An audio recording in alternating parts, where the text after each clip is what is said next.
प्यारे विद्यार्थियों, BCom part third MDS university के जो विद्यार्थी हैं, बीकॉम पार्ट थर्ड के अंतर्गत बैंकिंग फाइनेंस सिस्टम जो पेपर है अपना ईएफएम का सेकंड पेपर, उसके अंतर्गत अपना चैप्टर चल रहा था वैल्यू ऑफ मनी, यानी कि मुद्रा का मूल्य और मुद्रा को मूल्य को निर्धारण करने वाले सिद्धांत हैं, उनका आज हम अध्ययन करेंगे।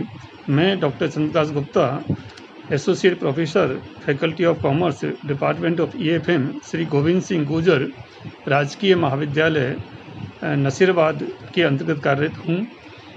प्यारे विद्यार्थियों, बीकॉम पार्ट थर्ड के अंतर्गत अपना जो सब्जेक्ट हैं बी&एफएम, उसका जो पेपर सेकंड है बैंकिंग इन वित्तीय व्यवस्था, उसके अंतर्गत आज हम अध्ययन करेंगे क्वांटिटी थ्योरी ऑफ मनी, मुद्रा का मात्रा का सिद्धांत या मुद्रा परिमाण का सिद्धांत।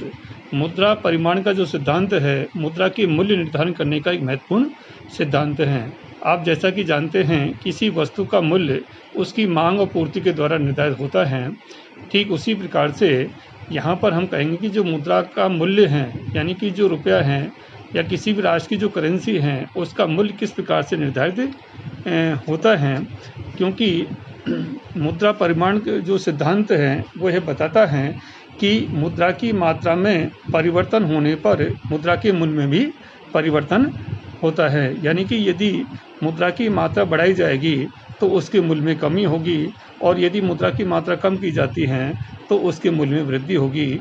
ठीक उसी प्रकार से है, जैसे कि आप जानते हैं कि किसी वस्तु की पूर्ति यदि बढ़ती है तो सामान्यतः अन्य बातें स्थिर रहने पर उसकी कीमतें कम होती हैं, और जब किसी वस्तु की पूर्ति बहुत कम हो जाती है या पूर्ति में कमी होती है तो उस वस्तु के मूल्य में वृद्धि होने लगती है।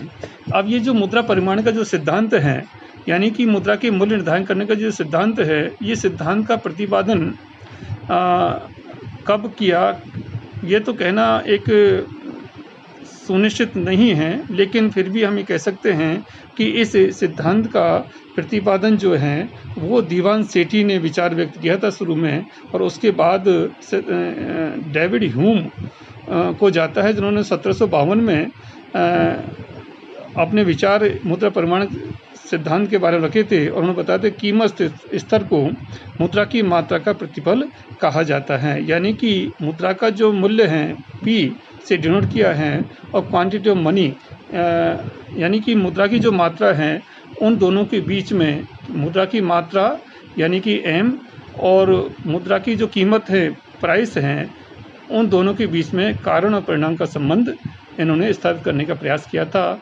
1752 में डेविड ह्यूम के द्वारा। अब इस सिद्धांत का जो व्याख्या है वो अनेक अर्थशास्त्रियों ने अपने ढंग से की है। तो यहाँ पर हम देखते हैं इसकी जो परिभाषा है रॉबर्टसन के अनुसार, उन्होंने कहा है कि यदि मुद्रा की मांग की दशाएं दी हुई हों तो उसका मूल्य मुद्रा की उपलब्ध मात्रा के विपरीत बदलता है, अर्थात कीमतों का सामान्य स्तर उपलब्ध मुद्रा के मात्रा के साथ प्रत्यक्ष बदलता है। प्रोफेसर जो टाजिंग हैं, इन्होंने भी कहा कि यदि अन्य बातें समान रहें तो मुद्रा की मात्रा दुगनी कर देने पर कीमतें पहले की अपेक्षा दुगनी और मुद्रा का मूल्य आधा रह जाएगा, तथा इसके विपरीत यदि मुद्रा की मात्रा आधी कर दी जाए तो कीमतें पहले की अपेक्षा आधी हो जाएंगी, लेकिन मुद्रा का मूल्य है वो दुगना हो जाएगा। इसी प्रकार से प्रोफेसर जीएस मिल ने के शब्दों में हम कह सकते हैं कि अन्य बातें यदि यथावत रहें तो मुद्रा के मूल्य में इसके परिमाण के विपरीत दिशा में परिवर्तन होता है। यानी कि मुद्रा की जो मात्रा है उसकी विपरीत दिशा में मुद्रा के मूल्य में परिवर्तन होता है। मुद्रा की मात्रा में प्रत्येक वृद्धि मुद्रा मूल्य को उसी अनुपात में घटाती है, और मुद्रा की मात्रा में प्रत्येक कमी मुद्रा मूल्य को उसी अनुपात में बढ़ाती है। यानी कि जिस अनुपात में मुद्रा की मात्रा में वृद्धि होगी उसी अनुपात में मुद्रा के मूल्य में कमी होगी, और यदि मुद्रा की मात्रा में कमी होती है तो मुद्रा के मूल्य में वृद्धि होती है। अब यहाँ पर जो अन्य बातें हैं वो क्या हो सकती हैं, तो अन्य बातें यहाँ पर हैं। पहली बात तो यह है कि मुद्रा के मात्रा और देश के सामान्य कीमत स्तर में सामान्य आनुपातिक संबंध होता है, यानी कि डायरेक्ट रिलेशनशिप पाया जाता है मुद्रा की मात्रा और वस्तुओं के जो सामान्य कीमत स्तर है। यदि किसी राष्ट्र में मुद्रा की मात्रा में वृद्धि होगी तो कीमत स्तर में भी वृद्धि होगी। और यदि किसी राष्ट्र में मुद्रा की मात्रा में कम की जाएगी तो सामान्य जो वस्तुओं सेवाओं का कीमत स्तर में भी कमी होगी। और ये समानुपातिक होता है, डायरेक्ट प्रोपोर्शनल है। यानी कि यदि हम मुद्रा की मात्रा में 50% की वृद्धि कर दें तो सामान्य कीमत स्तर में भी 50% की वृद्धि होगी। और यदि हम 20% कमी करते हैं मुद्रा की मात्रा में तो 20% ही सामान्य कीमत स्तर में कमी होगी। ये हम बातें मान के चलते हैं। दूसरी बात जो इसमें आती है वह है मुद्रा की मात्रा और मुद्रा के मूल्य में विपरीत संबंध पाया जाता है। यानी कि inverse relationship between quantity of money and value of money. और ये भी कैसा होता है, आनुपातिक संबंध होता है, आनुपातिक विपरीत संबंध पाया जाता है। यदि हम मुद्रा की मात्रा में 50% की वृद्धि करते हैं तो मुद्रा का मूल्य भी 50% गिर जाएगा। यानी कि जितनी मुद्रा की मात्रा में वृद्धि करेंगे उतना ही परसेंट मुद्रा के मूल्य में कमी होगी। और यदि हम मुद्रा की मात्रा में कमी कर दें तो उसी अनुपात में मुद्रा के मूल्य में वृद्धि होगी। उदाहरण के लिए हम मान लें कि किसी राष्ट्र में मुद्रा की कुल जो मात्रा है वो 100 करोड़ मौद्रिक इकाइयाँ हैं और वस्तुओं सेवाओं की मात्रा जो मांग है वो भी 100 करोड़ की है। तो सामान्य कीमत तथा मुद्रा का मूल्य 1 है। अगर मुद्रा का मात्रा बढ़ाकर 100 से 200 करोड़ रुपये मौद्रिक इकाई कर दी जाए तो सामान्य कीमत स्तर भी वस्तुओं की मात्रा समान रहने पर से 200/100 यानी कि 2 हो जाएगा और मुद्रा का मूल्य आधा रह जाएगा। इसकी विपरीत यदि मुद्रा की मात्रा घटाकर 50 करोड़ कर दी जाए तो सामान्य कीमत स्तर 50/100 1/2 रह जाएगा और मुद्रा का मूल्य दुगना हो जाएगा। कहने का अर्थ ये हुआ कि मुद्रा की मात्रा और सामान्य जो कीमत स्तर है उसमें प्रत्यक्ष संबंध होता है और मुद्रा की मात्रा और मुद्रा के मूल्य में विपरीत संबंध पाया जाता है। ये आनुपातिक संबंध होता है। अब ये जो मुद्रा की मात्रा, मुद्रा का जो परिमाण का जो सिद्धांत है उसकी कुछ मान्यताएं हैं। Assumptions of quantity theory of money.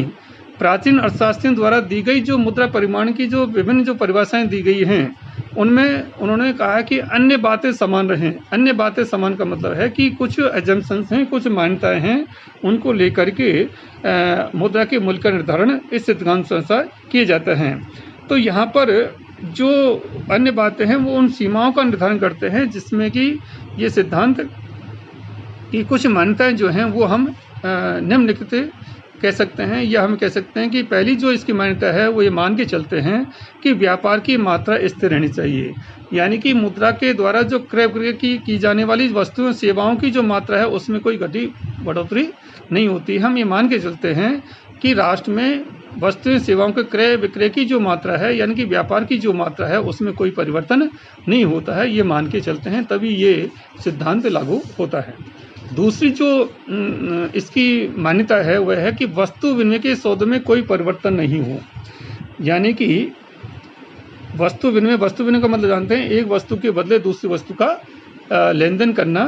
तो यहाँ मान के चलते हैं कि यह सिद्धांत क्रियाशील नहीं होगा क्योंकि इसमें मुद्रा की मांग बढ़ जाती है। अगर वस्तु विनिमय के सौदे कम हो जाएं तो ये सिद्धांत सही नहीं उतरेगा। तो हमें मान के चलते हैं कि वस्तु विनिमय के सौदे में कोई परिवर्तन नहीं होता है। न तो वस्तु के विनिमय के सौदे कम होते हैं न अधिक होते हैं। यदि उनमें कोई परिवर्तन होगा तो मुद्रा परिमाण का सिद्धांत यहाँ लागू नहीं हो पाएगा।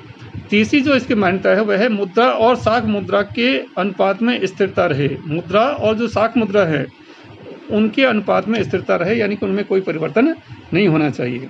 चौथी जो इसकी मान्यता है वह मुद्रा की चलन गति स्थिर रहे। आपको पूर्व के वीडियो में मैंने बताया था कि मुद्रा की जो चलन गति है, चलन वेग है, उसका अर्थ क्या है कि मुद्रा की एक इकाई को कितनी बार काम में लेते हैं, कितनी बार चलन में आती है। तो हमें मान के चलते हैं कि मुद्रा की जो चलन गति है वो स्थिर रहती है, उसमें कमी वृद्धि नहीं होती। पांचवी जो इसकी मान्यता है वह है साख मुद्रा की मात्रा अपरिवर्तित रहे। यानी कि साख की मात्रा में भी घटत हुई तो ये नियम लागू नहीं होगा। अब साख की जो मुद्रा हैं जैसे चेक है, ड्राफ्ट है, विनिमय बिल है, सब ऐसी स्थिति में हमें मान के चलते हैं कि साख मुद्रा की जो मात्रा है वो भी स्थिर होती है, उसमें किसी प्रकार कोई परिवर्तन नहीं होता है।